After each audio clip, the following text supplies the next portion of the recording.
After so many financial crises, frustrations, and tragic lifestyle, I finally learned some great lessons from Donald Trump that changed my life forever. I never could have succeeded if I didn't stop this good but poor money habits that kept in trenches for so many years. So in this video, I'm going to share with you 9 of the most common bad money habits that hold people back and provide tips on how to break out of them. Number 1, paying yourself last. I first heard of this concept in the book Rich Dad, Poor Dad by Robert Kiyosaki, and it's one of the blueprints for achieving financial freedom. Robert explains that the way people pay their bills can be broken down into 2 types. The first way is the poor people's habit, which involves paying yourself last. As soon as your paycheck comes in, you pay your rent, phone bill, subscriptions, and social plans, and then save whatever's left over if there is any money left to save. The second method he talks about is the rich people's habit, which involves paying yourself first. This is what you want to do. Take a minimum of 10% and put it into your savings account the minute you get paid. Treat it like paying a bill. This is crucial. And by doing this, you're guaranteeing that the money will be saved and won't slip through your fingers due to spending. Many people probably think, there's no way I can do this. I live paycheck to paycheck. However, the surprising thing is that when you take that 10% and put it away,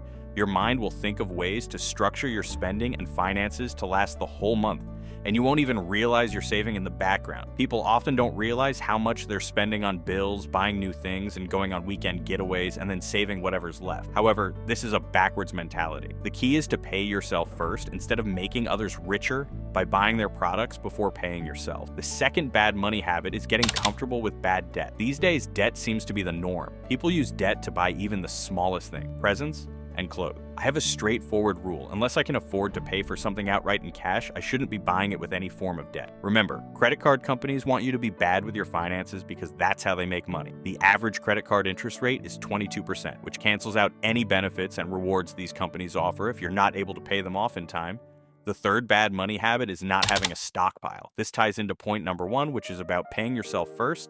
And essentially, it's saving enough so that you have a buffer behind you of about 3 to 6 months. This is super important, and it will give you peace of mind just by having this buffer kept to one side and available to tap into if you need it. You free up that mental energy to designate to more important things. So, how do you gather this 6-month buffer? It's through paying yourself first. Start putting that 10% away, and once you have your stockpile, then you can start using the additional money you save to build your investment fund and look at investment. Number 4 is not knowing your income or expenses properly. Until you know what your starting point is, how do you know where you want to be? There's something called lifestyle inflation, and that is your spending will rise as your income rises. The more money you make, the more you spend, and it's a cycle. Make more money, buy a bigger house, buy a nicer car, spend more, make more, and it's crazy how normal this is. However, it is a recipe for disaster. You want to be in control of your finances and map out where things are going. A budget tracker is super important, and you want it to include how much you're making, how much you're paying yourself first, that 10% we discussed, your expenses, bills, mortgage, rent, spending, debt repayments, etc. And you want to be keeping on top of that budget tracker. At least every 3 months, set a date night with the tracker. People who know exactly where they are financially, who know their assets and liabilities, and have a clear goal of where they want to go financially and all the steps they need to take to get there, are more likely to get a lot of money and build wealth compared to people who just fantasize about money but have no idea how to go about it, how they plan to acquire it, or how to manage it. Just being mindful of this stuff and seeing those numbers in black and white will trigger you into action. 5th bad money habit is having expensive hobbies. A lot of people like to shop, and I guess part of this is retail therapy. However, marketing, social media, and multi-billion-pound organizations love to tell us how much we need to spend our money instead of keeping and investing it. Next up, we have focusing purely on saving. If you want to improve your financial position, you can either save more of your existing income or make more money and create more income stream. Ideally, you want a combination of both. You can't build wealth if you're making more money and spending it all, but you also can't if you're just focusing on the saving side, because there's a cap to how much you can save. Using cashback sites will only get you so far. To truly build wealth, you have to think of both sides of the equation. How you'll save a larger percentage of your income and how you'll make more money. Saving money has a cap, but making money doesn't. There's unlimited potential upside, whether it's investing in the stock market, asking for a pay rise, or starting a side hustle. You want to break the bad money habit of thinking that saving money is going to massively increase your wealth. Number 7, paying too much in taxes. Taxes are going to be the single biggest expense in your life. Whilst everyone has to pay tax, a lot of people just pay it without considering how they can legally reduce their bill. Legally is the key word here. The wealthy have knowledge of tax structures that come with tax advantages. They hire tax advisors that help them minimize their tax bill. So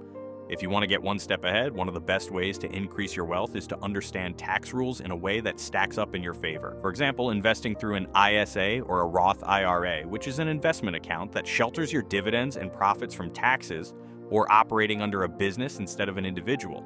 If you're a solopreneur, all of this is absolutely legal. If you're someone who disagrees with this and prefers to pay more taxes, regardless of whether or not you can reduce it legally, then it doesn't hurt to understand the tax rules and reduce that tax bill so that you can use the money to give back to things that directly align with your values instead of letting someone else decide where that money should be going. If you want me to make a video on tax, I was planning to. I already have a summary of what I want to include, but I've been a bit skeptical about whether to release it. It's a topic that can go either way, so let me know in the comments below if you want to see that. Number 8, waiting too long to invest. When you start having savings and that stockpile, that buffer we spoke about, then you want to start looking at investing that money so that your money starts working for you. You want to diversify those investments so you can weather different situations that come around in life. But you want to avoid leaving that money in a bank account because inflation is a thing and it means that you're essentially losing money every year. I have a mixture of safe investments and riskier investments that I'm willing to lose as well. Start looking at different investment strategies once you've saved up enough. Don't leave any additional money, more than you need to, in a bank account. I have another video on what you can be doing with your money in times like the current recession, and I'll link that here for you as well. There's always going to be reasons why you can't invest because you don't have time, you don't have enough money, or you don't know where to start. But the longer you put off investing, the harder you'll have to work to get that same level of financial freedom as someone who starts investing early. It may just be finding the right person or the right tools that help you resonate with your finances in a way that most appeals to you, whether that's through an employee perspective, an entrepreneur perspective, someone who is less of a risk taker, or someone who is more of a risk taker. But there will be someone who kind of matches your investing style more closely. In conclusion, financial freedom isn't just about earning more, it's about building smart money habits. One key habit is paying yourself first. Before spending on bills or leisure, set aside at least 10% of your income for saving. Treat it as a must, like paying rent, to ensure you're always building your future. Be cautious with debt. Don't buy on credit if you can't afford it outright. Focus on creating a financial safety net with 3 to 6 months of expenses saved. This buffer offers peace of mind and protection against unexpected setbacks. Track your income and expenses regularly. Avoid lifestyle inflation. The more you earn, the more you spend. By staying disciplined and prioritizing your goal. Combine saving with increasing your income through side hustles, career growth, or investments to build wealth faster. Also, learn how to legally reduce taxes, like investing through accounts with tax benefit. Finally, start investing early to let your money grow over time. Every small step counts toward achieving financial freedom. Thank you so much for watching. If you like this video, you may also enjoy another one that I've linked here on building wealth and making money work for you.